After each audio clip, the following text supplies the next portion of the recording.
I now propose to implement series of measures that will leverage technology to make compliance easier for the taxpayer. Interchangeability of PAN and Aadhaar. Mr. Speaker, sir, more than 120 crore Indians now have Aadhaar card. For ease and convenience of taxpayers, I propose to make PAN and Aadhaar interchangeable and allow those who do not have PAN card to file income tax returns by simply quoting their Aadhaar number, and also use it wherever they are required to quote the PAN. So everywhere where you are required to quote the PAN, instead you can just do Aadhaar, and even if you don't have a PAN, there is no problem. So pre-filling of income tax returns. Pre-filled tax returns will be made available to taxpayers, which will contain details of salary income, capital gains from securities, bank interest and dividends, etc. and tax deductions also. Information regarding these incomes will be collected from the concerned sources such as banks, stock exchanges, mutual funds, EPFO, state registration departments and so on. This will not only significantly reduce the time taken to file tax return, but will also encourage accuracy of reporting of income tax. So, faceless E-Assessment. This is a very important thing about which there's been a lot of discussion. Assessees should not face any kind of harassment.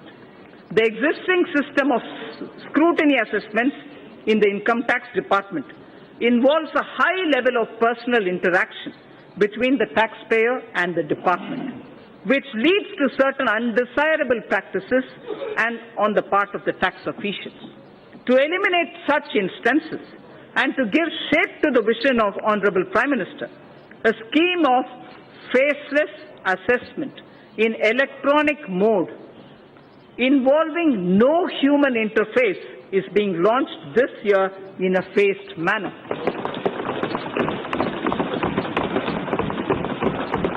To start with, such e-assessments shall be carried out in cases requiring verification of certain specified transactions or discrepancies. Cases selected for scrutiny shall be allocated to assessment units in a random manner, and notices shall be issued electronically only by a central cell without disclosing the name, designation or location of the assessing officer. The central cell shall be the single point of contact between the taxpayer and the department. This new scheme of assessment will represent a paradigm shift in the functioning of the income tax department.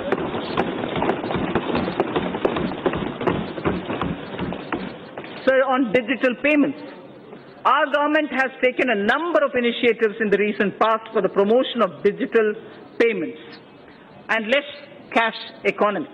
To promote digital payments further, I propose to take a slew of measures to discourage the practice of making business payments in cash. To discourage the practice of making business payments in cash, I propose to levy TDS, tax deduction at source, of 2%.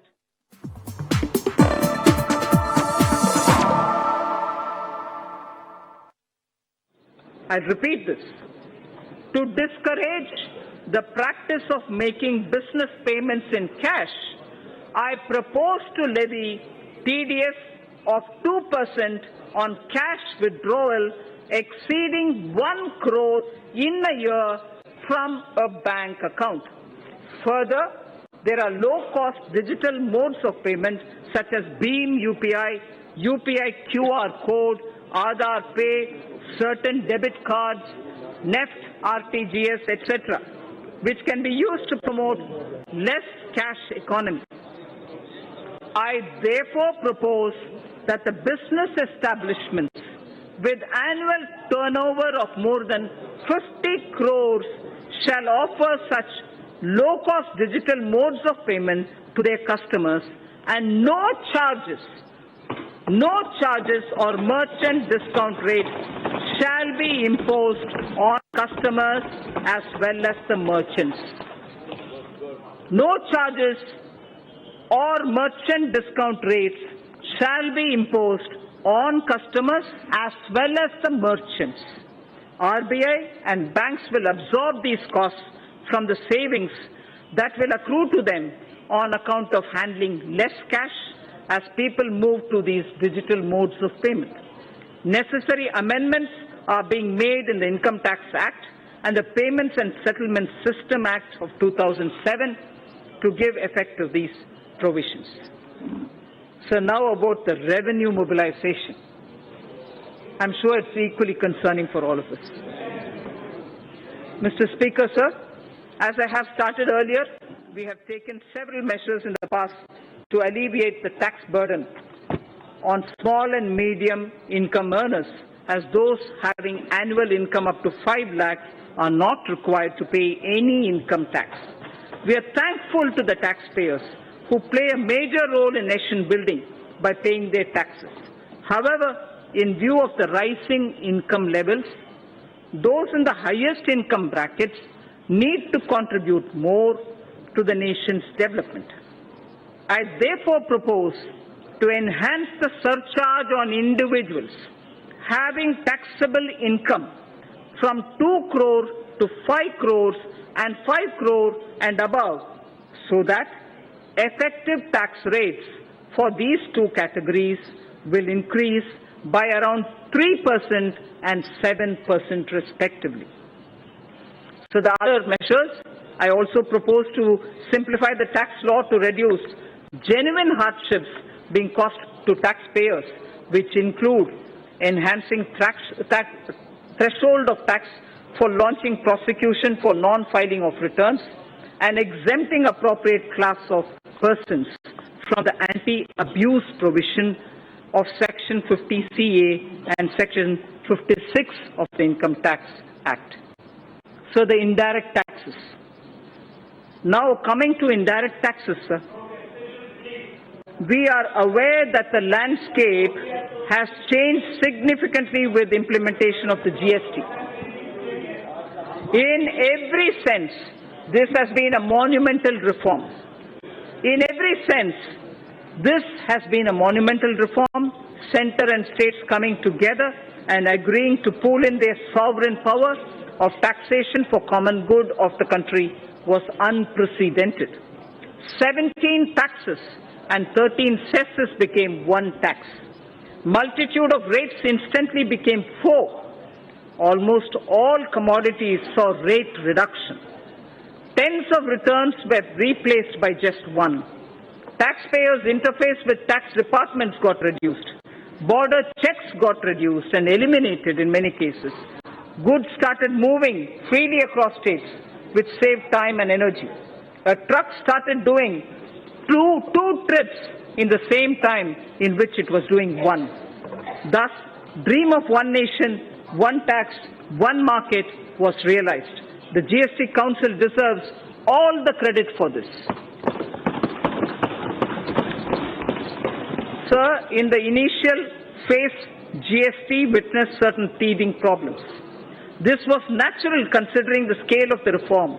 However, the Council, the Centre and the states proactively worked to resolve these issues. GST rates have also been reduced significantly, where relief of about 92,000 crores per year has been given. We should not lose sight of this fact when judging the performance of the GST. The details are given in the annexure. We are further simplifying the GST processes.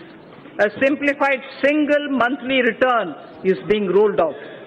Taxpayer having annual turnover of less than 5 crore shall file only quarterly returns. Free accounting software for return preparation has been made available to small businesses. A fully automated GST refund module shall be implemented. Multiple tax ledgers for a taxpayer shall be replaced by just one. It's also proposed to move an electronic invoice system wherein invoice details will be captured in a central system at the time of issuance. This will eventually be used to pre-fill a taxpayer's return. There will be no need for a separate e-way bill. Its rollout would begin from January 2020. Electronic invoice system will significantly reduce the compliance burden. Sir, on the customs side, my proposals are driven with the objective of securing our borders, achieving higher domestic value addition through Make in India, reducing import dependence, protection to MSME, and promoting clean energy, curbing non-essential imports, and correcting inversions. Defense has an immediate requirement of modernization and upgradation. This is a national priority. For this purpose, import of defense equipment that are not being manufactured in India are being exempted from the basic customs duty.